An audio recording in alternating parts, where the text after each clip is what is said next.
In geometry, you guys spend a lot of time talking about angles. Angles in different quadrilaterals, angles in the coordinate plane. You mostly talked about different shapes, and the majority of the angles you talked about were kind of freeform angles. So I may just draw an angle like this randomly and be like, well, that angle right there is 55 degrees. And maybe you use a protractor and measure it more carefully. But that's the basic idea behind your experience with angles thus far. Angles make a really big reappearance in pre-calculus, and it's going to tie in with trigonometry, the idea of the sine, cosine, and tangent that you touched on with right triangles in geometry. You'll do a lot more trig next year when you get to pre-calc. For right now, my purpose of these videos is kind of to introduce you to background info that's going to make things easier on you guys when you get there. And angles, the idea of angles, like I said, you'll see them in pre-calc, but whereas in geometry they were just kind of in the middle of nowhere, maybe in a shape, in pre-calculus, we'll be talking about angles in the coordinate plane. So, if you look at my picture right here, I have an example of, remember, angle is made of two rays. And I could have an angle like this, where my blue side along the x-axis, my bottom side, my other side is up here. And really what could happen is I can kind of spin my angle around into different quadrants and get different degrees right here. The style of angle that I'm talking about right now, where this side that I've been moving is changing, and my other side really stays fixed, is called standard form for an angle. Or sorry, standard position for an angle.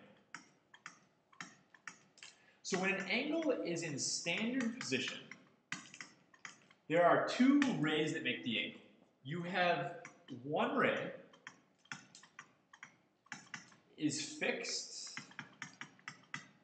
on the positive x-axis.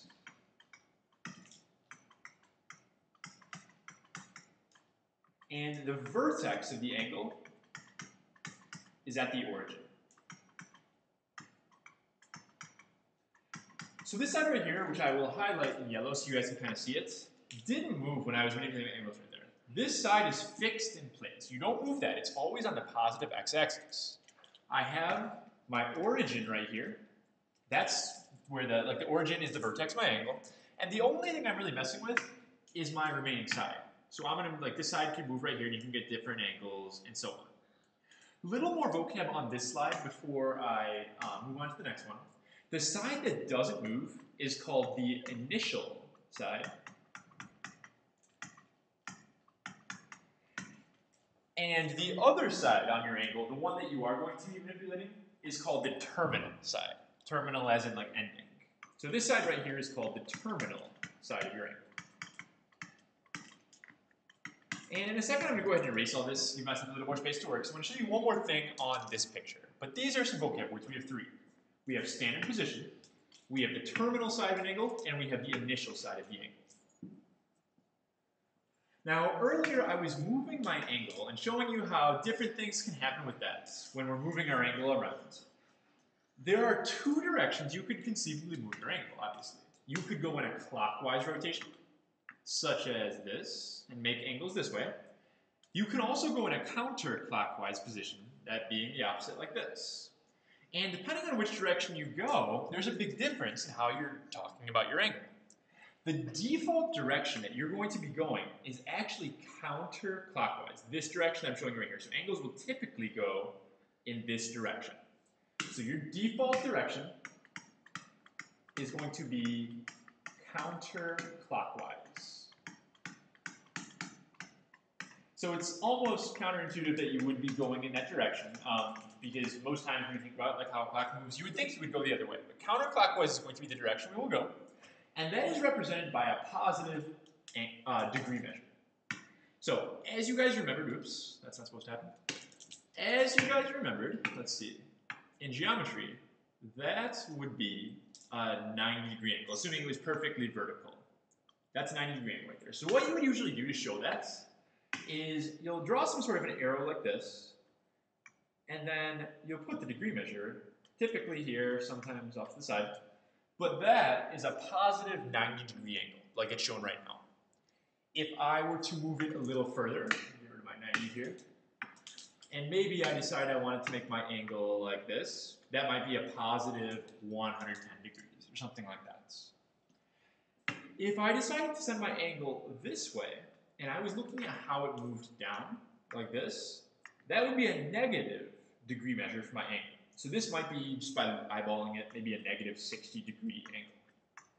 So it's important I draw that arrow in, my red arrow, to show which way the angle got moved, and that depends. If you go clockwise like I did right here, that is a negative degree measure, whereas if I had gone my original direction, counterclockwise, it's positive.